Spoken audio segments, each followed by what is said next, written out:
வணக்கம்.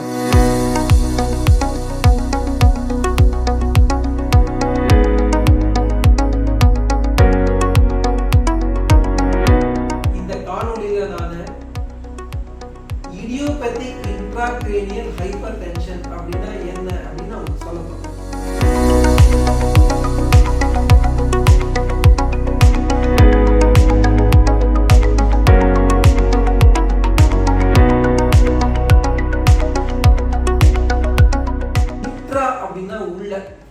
கிரேனியல்னா நம்ம கபாலம், அது கபாலத்துக்குள்ளதான் intra cranial.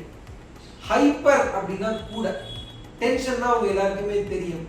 So intra cranial hyper tension, அதாவது நம்ம கபாலத்துக்குள்ள இருக்கக்கூடிய அழுத்தம் கூடி இருக்குது, பிரஷர் கூடி இருக்குது. அது சில சமயம் காரணங்கள்னால வரலாம். உதாரணத்துக்கு யாருக்காவது ஒரு கட்டி இருந்தா அதனால வரலாம். இந்த மாதிரி எந்த காரணமும் இல்லாமல் அங்க பிரஷர் கூடுறது இடியோபதிக் அப்படின்னு சொல்றோம். இடியோபதிக்னா எந்த காரணமும் இல்லாம வருது அப்படின்னு அர்த்தம். இடியோபதிக் இன்ட்ராக்ரேனியல் ஹைப்பர்டென்ஷன் IIH அப்படின்னா காரணம் இல்லாமல் மூளையில் பிரஷர் கூடி இருக்குது அப்படின்னு அர்த்தம். இப்ப காரணம் இல்லாம அப்படின்னு சொல்றதுக்கு முன்னாடி காரணங்கள் இருக்கான்னு முதல்ல நாங்க தேடணும்னு நினைப்போம். கரெக்டா? அந்த மாதிரி தேடுதல்கள் சில பரீட்சைகள் நாங்க செய்வோம். உதாரணத்துக்கு மூளையை படம் எடுத்து பார்ப்போம். பிரெயின் ஸ்கேன், MRI அப்படிங்கிற ஸ்கேன் பண்ணி பிரெயின்ல வேற ஏதாவது கட்டி இருக்குதா, காரணம் இருக்கான்னு பார்ப்போம். ரத்த பரீட்சைகள்லாம் நிறைய செய்வோம்.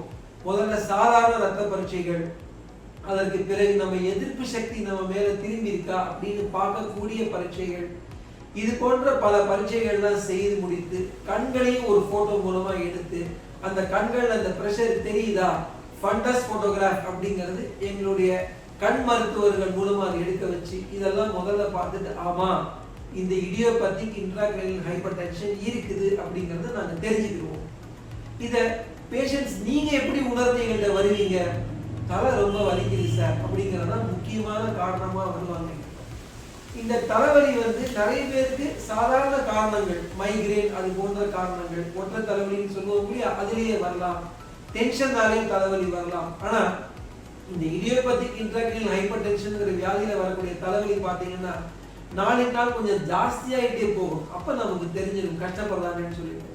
சில சமயம் கண்கள்லையும் அங்கங்க கொஞ்சம் ஒளி எடுக்கிற மாதிரி வந்துட்டு போகுது கூட சில பேர் சொல்லுவாங்க. சில பேர் கொஞ்சம் வாந்தியோட வருவாங்க. இதெல்லாம் அதுக்கு முக்கியமான காரணங்கள். சில சமயம் இந்த பிரஷர்னால கண்ணுல நம்ம நரம்புகள்ல 6ஆம் நம்பர் நரம்பு, அந்த 6ஆம் நம்பர் நரம்புல டிஃபெக்ட் சில பேருக்கு ரெட்டையா தெரியுதுன்னு கூட சொல்லி வருவாங்க. இது எல்லாமே இந்த வியாதியோட பல பரிணாமங்கள்.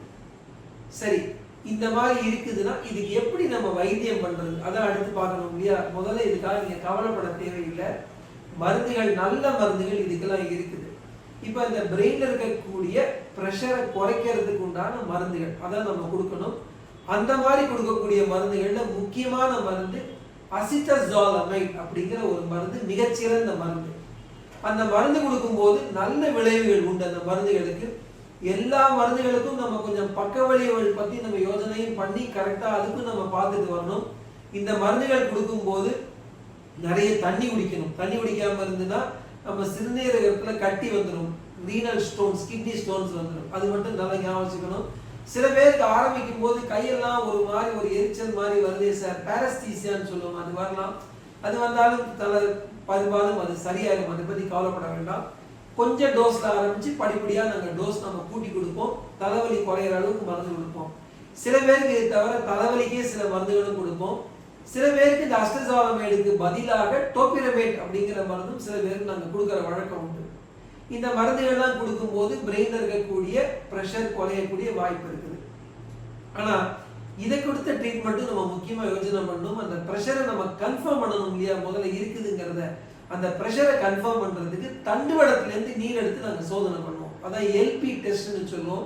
இந்த LP டெஸ்ட்டை பத்தி வேற ஒரு காணொலியில சொல்லியிருக்கிறேன் நான். அதுல நீங்க போய் நீங்க பாத்துக்கலாம். அந்த LP டெஸ்ட் பண்ணி பிரெயின்ல பிரஷர் கூட இருக்கான்னு பாக்குறது முக்கியமான பங்கு வகிக்கும். அது மட்டும் இல்ல, அந்த LP டெஸ்ட் மூலமா நம்ம தண்டுவடத்துல இருந்து நீர் எடுக்கும் போது அதுவே கூட நம்ம தலைவலியை நல்லா குறைக்க உதவும்.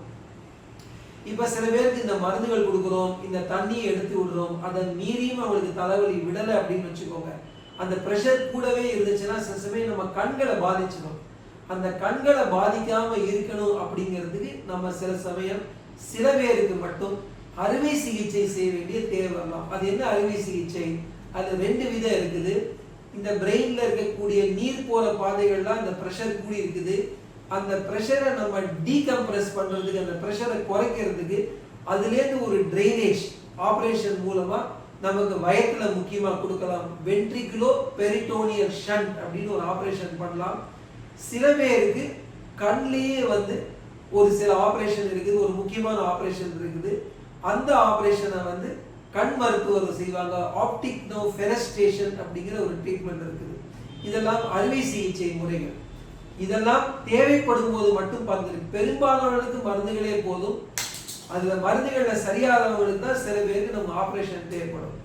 இது பண்ணாலே நிறைய பேருக்கு நல்ல விதமான ரிசல்ட்ஸ் நம்ம கொடுக்கலாம். இந்த வியாதி குறித்து பயப்பட தேவையில்லை. அதே சமயம் இந்த வியாதியை நம்ம எடுத்தெரிச்ச மாதிரி எடுத்துக்க கூடாது. ஏன்னா சரியா கவனிக்காம இருந்தா கண்ணில் பாதிப்பு வந்துடும். அதுக்காக முக்கியமான கவனமாக இருந்து மருத்துவர்களோட எங்களுடைய பாதுகாப்புல இருந்து நீங்க செய்யணும். இதை மட்டும் நீங்க தெரிஞ்சுக்கிட்டா போதும்.